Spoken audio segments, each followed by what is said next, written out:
Straight of Hormuz.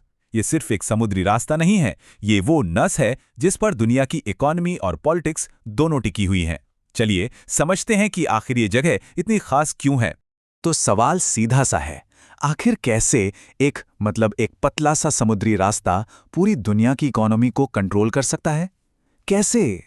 इसका जवाब इस एक नंबर में छिपा है, 20%।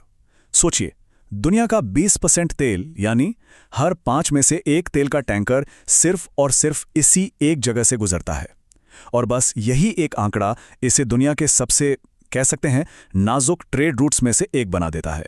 तो चलिए सबसे पहले यही समझते हैं कि इसे दुनिया का ऑयल चोक पॉइंट आखिर कहते क्यों हैं, और ये जो महज 21 मील चौड़ा रास्ता है ना, ये सबके लिए इतना मैटर क्यों करता है। देखिए, मिलिट्री की भाषा में ऐसी जगहों को चोक पॉइंट कहते हैं। चोक पॉइंट मतलब एक ऐसी तंग गली जहां से गुजरना आपकी मजबूरी हो, और बस यही मजबूरी इसे किसी भी तरह की गड़बड़ी या ब्लॉकेज के लिए बहुत वल्नरेबल, यानी कि कमजोर बना देती है। अब आते हैं उस टकराव पर जिसने इस पूरे इलाके में टेंशन को एकदम हाई कर दिया।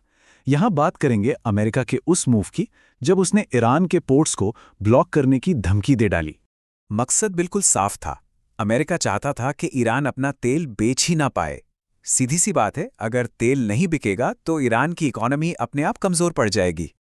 और मामला कितना सीरियस था, इसका अंदाजा इस बात से लगाया जा सकता है कि उस वक्त के अमेरिकी प्रेसिडेंट ट्रंप ने सीधी सीधी चेतावनी दी थी। उन्होंने कहा था, एक ऐसा युद्ध होगा जिसकी ईरान ने कभी कल्पना भी नहीं की होगी। लेकिन ईरान भी कहाँ चुप बैठने वाला था। अब बारी थी ईरान की चाल की, और ईरान ने अपना सबसे बड़ा पत्ता खेला, एक ऐसी जवाबी धमकी जिसका असर पूरी दुनिया पर होना तय था। ईरान का लॉजिक बहुत ही सिंपल और कह सकते हैं खतरनाक था। अगर हम अपना तेल नहीं बेच पाएंगे तो फिर कोई भी नहीं बेच पाएगा।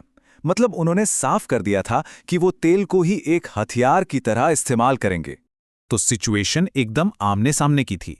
एक तरफ अमेरिका जो ईरान का तेल एक्सपोर्ट रोकना चाहता था, और दूसरी तरफ ईरान जिसकी धमकी थी कि अगर हमें रोका गया तो हम पूरे स्ट्रेट को ही बंद कर देंगे, किसी का भी तेल यहां से नहीं गुजरेगा।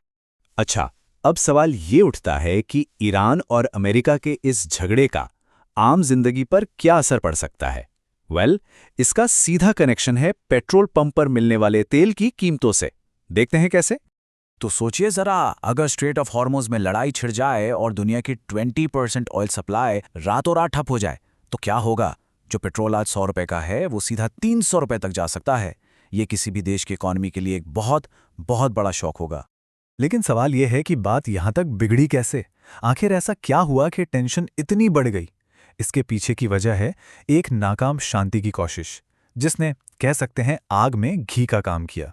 जो जानकारी है उसके मुताबिक ये पूरा संकट तब और भी ज्यादा गहरा गया जब पाकिस्तान की कोशिशों से हो रही पीस टॉक्स फेल हो गईं। इन बातचीत का मकसद था टेंशन कम करना, लेकिन जैसे ही ये नाकाम हुई, धमकियों का दौर और तेज हो गया। और ये सारी कहानी हमें एक बहुत बड़े सवाल पर लाकर खड़ा कर देती है कि जब पूरी दुनिया की इकोनॉमी का बहाव एक ही तंग रास्ते पर निर्भर हो, तो असली पावर असल में किसके हाथ में होती है? इस पर सोचना जरूरी है।